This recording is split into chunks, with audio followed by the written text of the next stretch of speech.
I do want to touch on a few things. Sure. First is just to literally dive into your passion for writing. Yeah.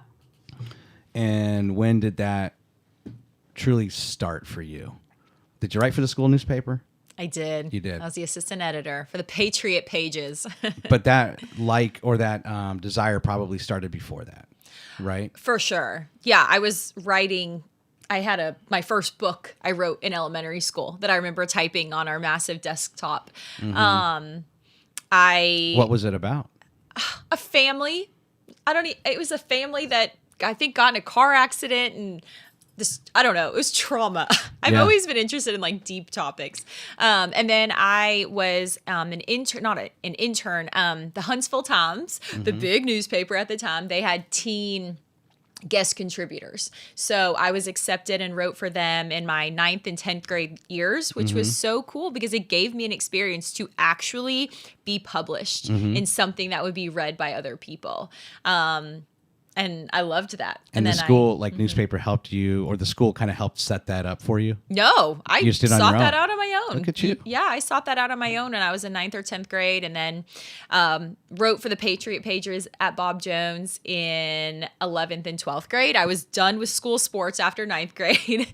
I never really had like one sport I was super good at. So I just dove into all things writing and media and SGA. I loved student government. And so, what was your office in SGA? Yeah, I was secretary for 3 years, and then I was president council my senior year, which was fun. I think I'm just a people person. I love people's stories. Like I come here today and I'm like, tell me all things about our town. Like, how did the idea come from? Like, all of the equipment is so impressive. I just love people's stories. And so to have a reason to ask people questions and then turn it into something physical, like an article or a website or a piece of content, is just, I geek out over it. Yeah. Did you write a journal? No, I wasn't really a journal girl, but I did do the Blogger. So blogger.com, that launched like 2007, 2008. So everybody had a blog, and I did too. And I just was one of those girls that never stopped. I never stopped writing. Yeah. And then your homecoming queen. Oh, right, you did some research. You know what's hard about you? Yeah. I actually didn't find as much as I thought I would. Okay. Which is good. Yeah, I mean that's a good thing. It means I'm actually not a Madison celebrity at all, which is what I would prefer. I normally pride myself. Well, no, I would say pre 2010. Anything after that, of course, it's Erica Despain's all over the place. Well, I got married in 2011. Oh, I know. Even under your maiden name. Because I really did kind of fly under the radar. Yeah. I mean, just high school, college. Well, I couldn't even find like you were an all-state cheerleader or some all-state cheerleading team. No? I did all-star cheer, but I was younger, middle school, early high school. So it's interesting, where the internet wasn't as prevalent as like catching things, or even if you had a local newspaper, maybe they weren't digitizing. Sure. But I've had other guests that like let's say they went to like Auburn in like 1993. Yeah. And you find like for some reason that yearbook is available. Yeah. And then you would seemingly have another guest that went to Auburn, and then you can't find it. Yeah. Or you know what I mean? So it's like, or you just have a common name. Sure. But so did you cheerlead? I just did. Yeah. I cheered at Discovery and did 1 year at Bob Jones. Okay. So after ninth grade, there wasn't any more of that.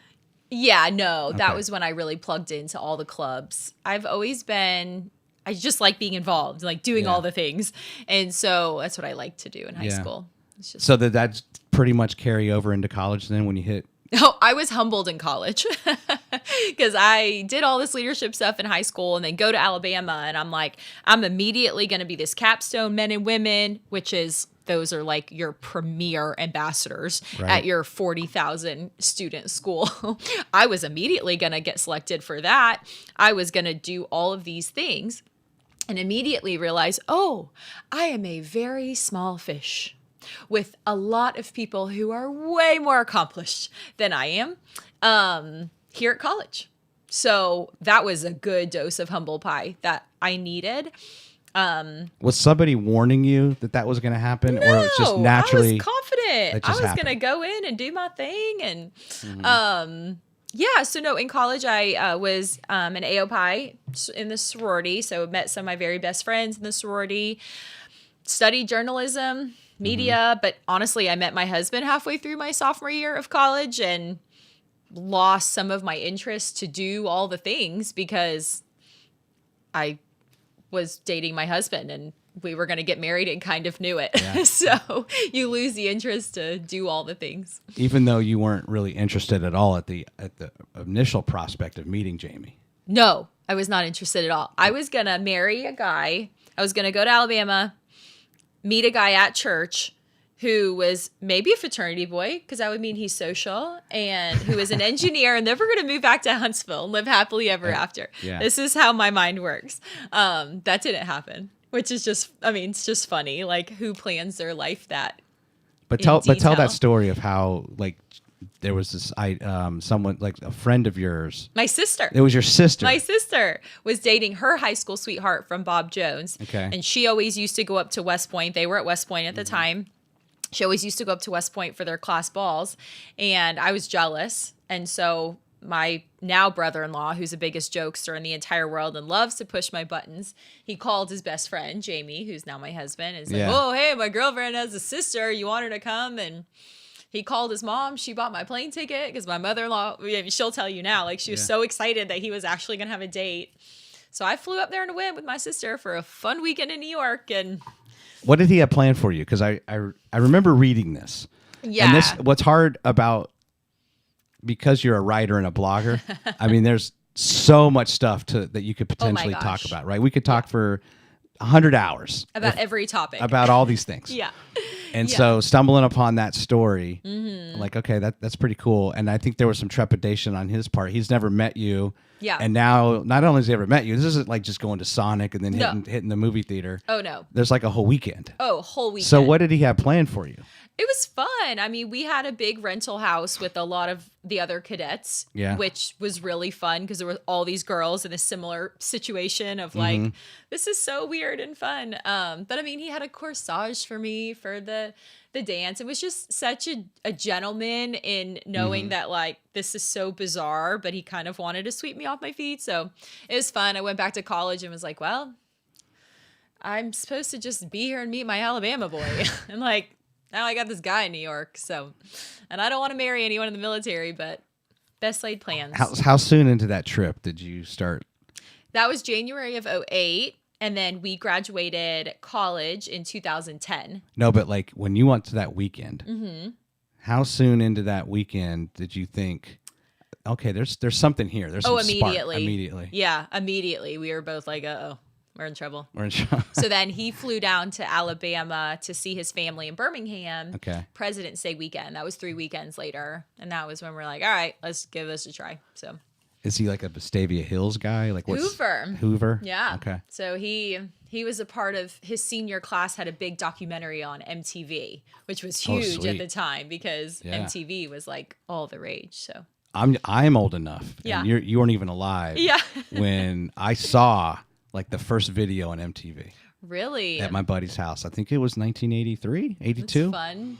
Okay, yeah, MTV was all the rage, what was it, the Buggles? I think it was the Buggles. Okay. That was the first song. That's fun. It was awesome. Claim to fame. Yeah, but you remember. And MTV has changed so much, of course, over the years. Is it even a thing anymore? I think it is. I can't tell you what the programming is, although I somewhat stumbled upon it the other day, and I guess I was it didn't like catch my attention, but I was a little bit like pleasantly surprised that they had changed some of their format. I didn't mind at all the period of time in the 90s when they went just like all reality TV. Yeah. That was kind of fun. Yeah. The real and world. Music videos. And of course the videos. Yeah. Yeah. So yeah, it's fun. My brother works in the Hollywood unions, and he started his career, and you would think it would be the big moneymaker would be like working on a movie. Yeah. It's not. Like right away I learned, like he's like, no, you do commercials and MTV videos. Really? And that's the moneymaker. That was the moneymaker because those were quick turnaround projects. Yeah. They usually were in and out in a day. Versus I can see it. He got offered Titanic. No way. They started telling him like, yeah, you're going to be up in a bucket on a lift for like, 18 hours at a time. He's like, no, thanks. Yeah, no. Is he still in the industry? Oh yeah.